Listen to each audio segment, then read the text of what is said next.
Andi nawulira erinnya nga ye Gladiator ne mmanyo alina okuba entalo zaalwanye eyo mpitirivu. Naye ate kati entalo engeri genda okuzuula engeri gyazirwanamu ze jjo nalwadde awo. Nalwala bubi nnyo by the way ensi teyamanya kuba ffe tusirika. Ne ngenda ensambya. Abasawo ne bannyaniriza bulungi era omukwano gwabadde mu bbanga. Ne newunya ne ŋŋamba ne mbabuuza n'emmwe. Ng'ate mmwe temufaanana ng'abantu bennyinza kuba. Ne baŋŋamba Gladiator mukwano gwange simanyi kikiri awo naye nze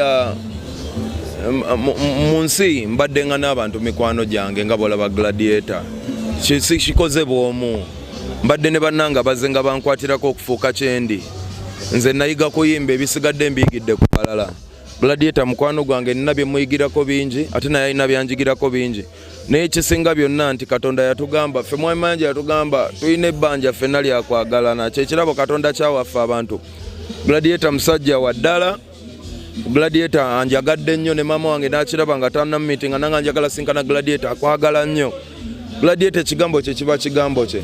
Emikwano mingi gye tubeera nagyo eyo ne tugikolera n'ebintu ne gitatwogerako birungi nga kale oli kale ne bwe yandisirise nga kimala. Ne Gladiator olaba nga tewali nakyo wali omukoledde kiri awo naye nga akwogerako bingi. Genda TikTok ya Gladiator ogisanga ejjuddeko Palaso, genda ku TikTok yange osanga ejjuddeko Gladiator. That's the energy around here. Naffe twagala tusime ekyo ekifaananyi omuto ali eyo amanye nti okwagalana kisobola okuvaamu ebirungi bingi. So mbiraba leero Bivunema Anaconda byavaamu concert nange bigenda vaamu concert yange n'ennyonyi tugenda bigenda vaamu n'ennyonyi. Ffe twatandika bwe tuti kati munnaye Gladiator ate kati ensi yantwalako AK47 RIP nentwalako radio nentwalako Cage nentwalako Isaac Kasana abaddala nina batono abantu abaddala boga nti ono waddala bwe nsanga Gladiator nga waddala nfa naye mba nina okubeerako okulemezaamu kuba si bangu mu mulembe gono era muganda wange sogera lwa kamera oba ki but Gladiator musajja waddala gye ndi nange ndi waddala. So ate kati agamasannyalaze mangi mu ggwanga erimu TV yammwe tunagyako ababiri oyagala tugyase sebo sponsorship bulijjo gye mutuwa munasobola ogiddaba olinga bizibu bijja kuba bingi.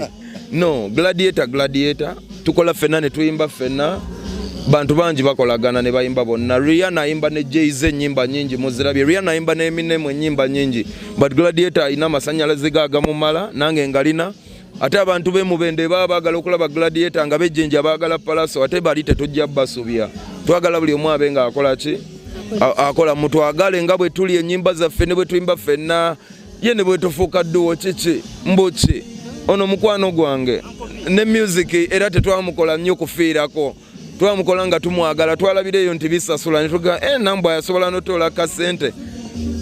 So wali abagamba nti Gladiator mwagala nnyo lwakuba bamuleta kuyamba kukulwanira ku nkaluzo andi nawulira erinnya nga ye Gladiator ne mmanyo alina okuba entalo zaalwanye eyo mpitirivu. Naye ate kati entalo engeri genda okuzuula engeri gyazirwanamu ze jjo nalwadde awo. Nalwala bubi nnyo by the way ensi teyamanya kuba ffe tusirika. Ne ngenda ensambya. Abasawo ne bannyaniriza bulungi era omukwano gwabadde mu bbanga. Ne newunya ne ŋŋamba ne mbabuuza n'emmwe. Ng'ate mmwe temufaanana ng'abantu bennyinza kuba. Ne baŋŋamba twalina embeera naye muganda wo mwebaze nnyo Gladiator yajjayo gwe mukwano gwe tukureceivingamu. So bw'abanga bw'atyo bwazirwana okgenda n'ayozaayoza abasawo nange ne bandreceivinga ne maama wange enkya n'agendayo. Ekyo kiri okke tuzirwane bwe tutyo. Bwe tubanga tugenda zirwana mu kusiibulula abasiraamu mu kukuŋŋaanya abannaffe nakulabye Gladiator saabadde wadde mu video shoot ng'olina nani Shaba champion Shaba nawulidde bulungi kubanga maze ebbanga lingi nga mulaba ayogera ebintu ebitakwatagana ne bwe nalabye ng'ali naawe nentegeera nti nze nkyukakyuka ebaawo omanyi kati ffe tuli bantu ba industry tuli bantu balina ebifaananyi bye tusiiga nti okolagana ne banno kintu kikulu kyekikunjagaza yenjawulo gy'olina kati bagezaako okono n'erinnya lya Gladiator mbw'alwana kinalwana be bamulwanyisa otegera abalwanyisa gladiator bamuleke ono gladiator wa music. This is a musical gladiator. Abagala okusitula obuzito, abagala ekikonde nabo twabagamba tetujja amu ayina ekisaawe byonna gyebiri naye kati ffe tuli musical gladiators. Ono akuba music yeka gwali olabye ng'alwana nani.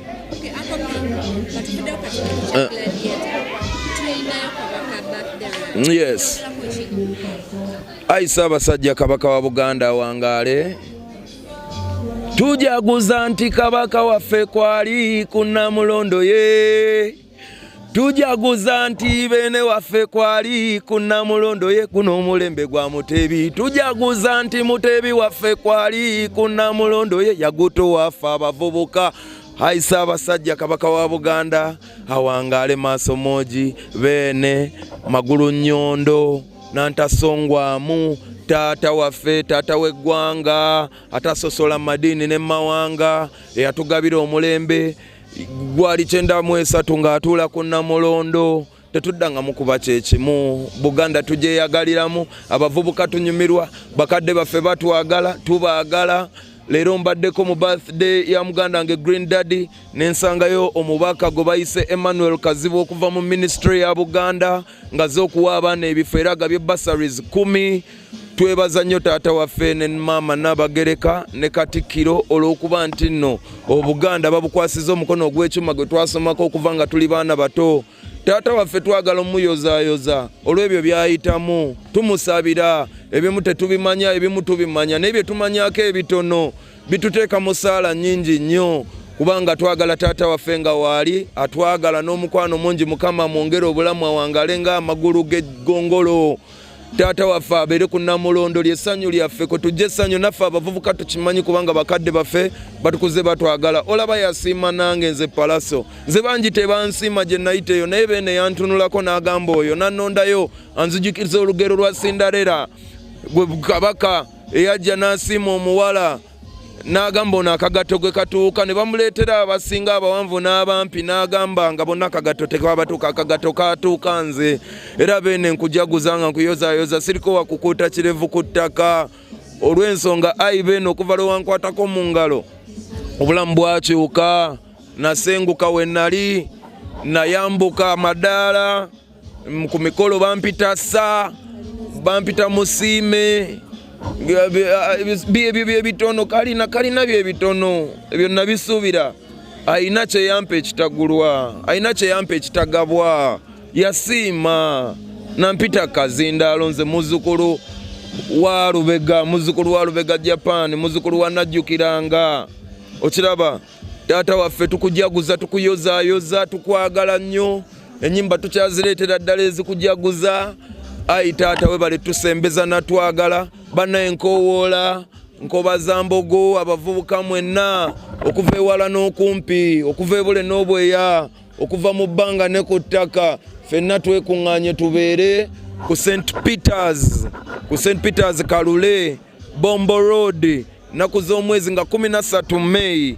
Bannange mbeegayiridde tubeeyo tunange ngenda abaayo nze ngenda okumandinga amagye agava emakindye mu kanzu nga tujja okujaguza amazaalibwa ga Beene. Tulina okujaguza paka kubanga emirembe gye tulina gyonna.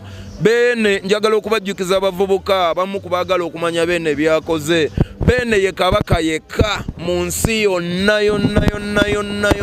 okuva ebuvanjuba paka ebugwanjuba eyasobola okukomyawo kye bayita kingdom oba gye bayita monarchy ng'emaze okusasika. Nagikomyawo nazzaawo Namulondo n'agitulako. Beene waffe mu Uganda yeyekka eyakakikola. And that's why Buganda is one of the longest living monarchies in the world. Tukuyozaayoza Beene, tukwagala nnyo, tukulabirako bingi.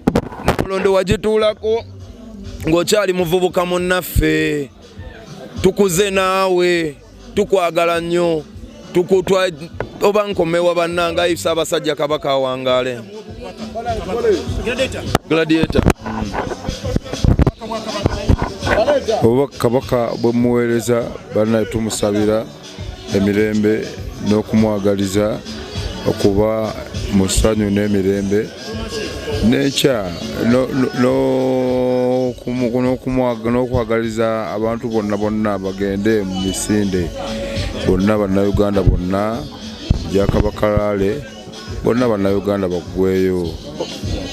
Mpozi n'ekirala ayi Ssaabasajja Kabaka taata waffe nga bwe nakuyita ne nkusaba osiime nga lumu lwe twali nga tuyingira omwaka taata wange nkusaba osiime bwe tuva mu mazaalibwa ago Mei nga 13 ekivulu kyange nange kya Mei nga 17 ayi beene nsaba osiime obeerewo ayi beene bw'obanga okusiimako okutuuse taata naaba mwesanyufu nnyo ayi beene nyongera okusaba bonooba ng'okyerowooza taata osiima omperezeyo omubaka anaakiikirira Obuganda ajja alabe muzzukulu wa Ziwambaza Nsamba muzzukulu wa Nkobaza Mbogo bw'aba ali ebyala ebyalwa akube olukoba n'alusuna n'akutula n'ejjita omwana ayimba n'ayimba n'akayimba Ssaabasajja kwe yabagamba nti yakolerako Doiro naawona ayi taata nkwebaza okubeera nti nange nze omu ku basawo b'omubbali bewasiima nkujjanjabe taata era sikoma kujjanjaba ne kati nkuliko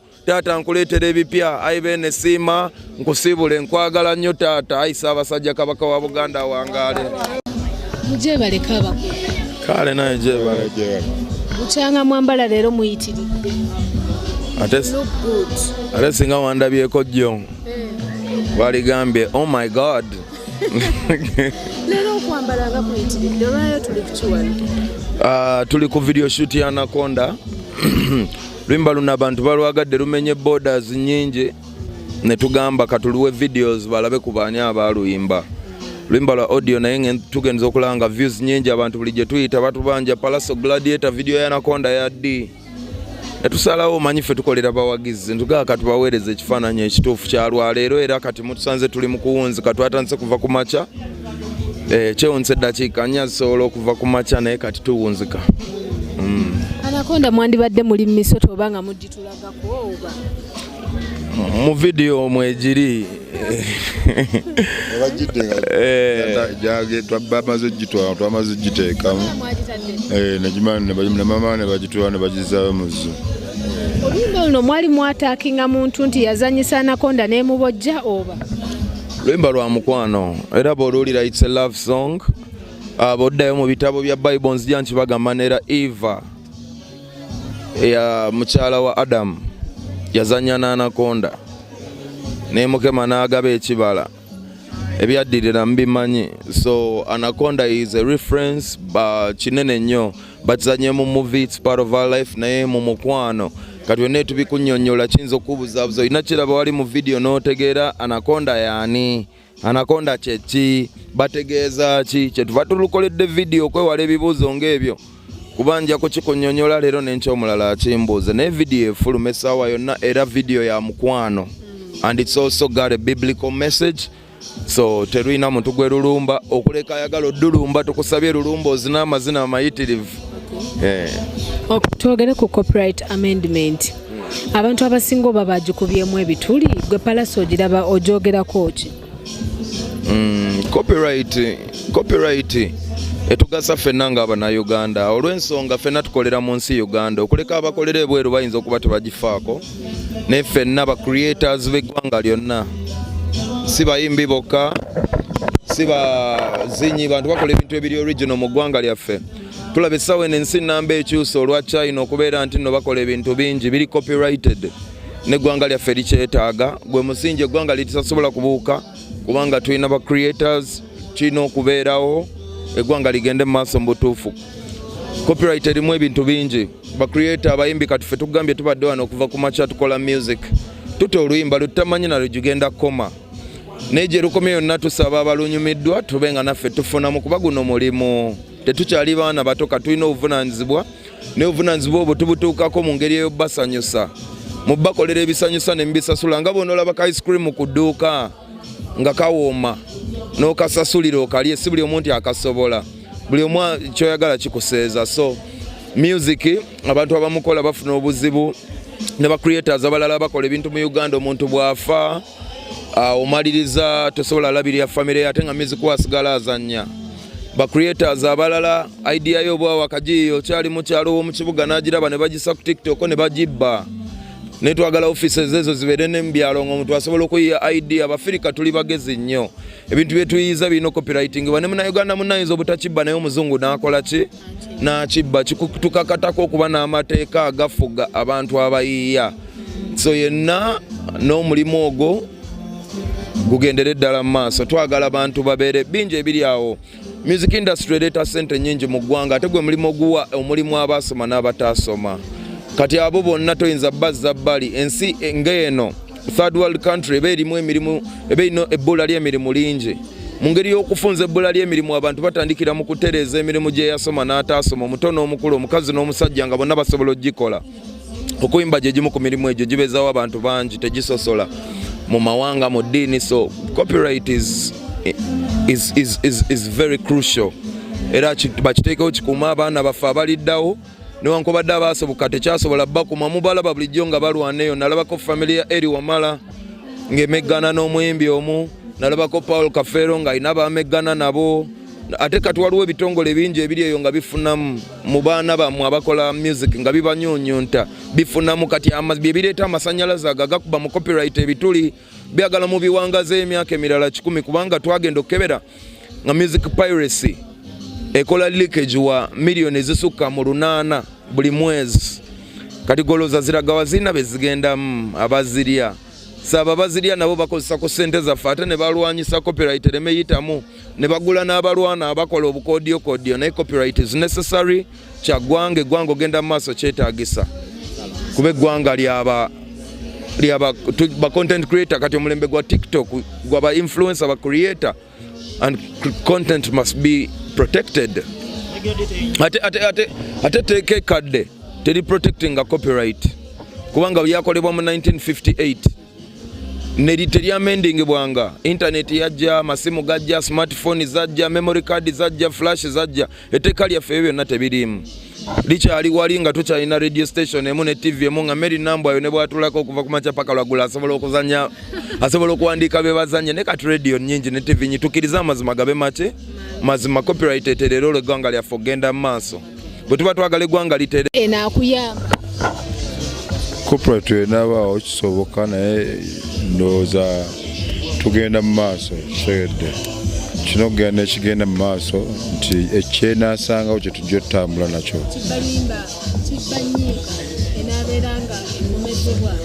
Ejja kuba ekomezebwa kuba copyright ebyo byesinga okukola ensonga ki tugyetaaga.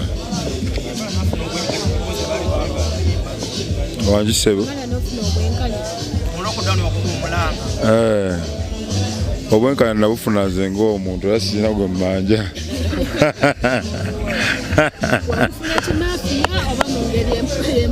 Nabufuna mu mbeera zange kuba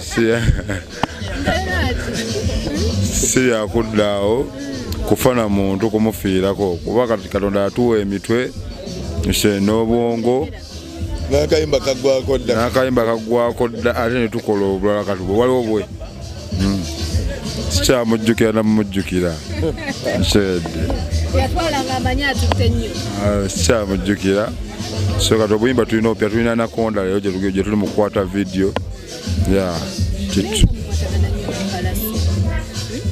mukwana abantu baagalana. Ndowooza nga nawe wojja ne ttiimu yo kyemmanyi buli lwenkulaba mujja mutambula monna ebiseera ebisinga era abantu bwe batwe babeera ekibaawo mu nsi yonna nti abantu beesanga nga bo bakwatagana mu mbeera zaabwe. Kati naffe ndowooza twakwatagana mu mbeera zaffe ensonga lwaki mutera tulaba ffenna.